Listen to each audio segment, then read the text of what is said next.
এই যে ঢুকছি এনার বাড়িতে, উনি পায়রার জায়গাটা ওপেন করছেন। আপনার নাম বলুন দাদা? ফরজ ফকির। আচ্ছা, কতদিন ধরে পায়রাবাজি করছেন, পায়রা ওড়াচ্ছেন কতদিন? আমি ছোটবেলা থেকে পায়রা ওড়াচ্ছি। আর এই ম্যাচ খেলছেন কবে থেকে? হ্যাঁ, প্রায় 15-16 বছর ম্যাচ খেলছেন। ম্যাচ খেল। আর এই ক্লাবে? এই ক্লাবে বছর 3 আছি।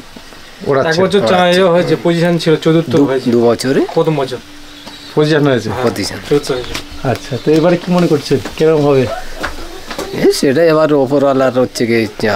12টা তো বেজে গেছে, এখন পায়রা ভালো পজিশনই আছে। হ্যাঁ, এই হচ্ছে ঘর, উপরে টালির চাল দেওয়া রয়েছে, আর ওইখানে বসবে, এখানে পায়রা বসবে ওই ছাদটায়, তাই তো? নেমে এই অ্যালবেস্টারে নেমে ঘরে ঢুকবে। ঘরে ঢুকবে। ঘরে এখন কোনো পায়রা নেই, আছে আছে অল্প কিছু।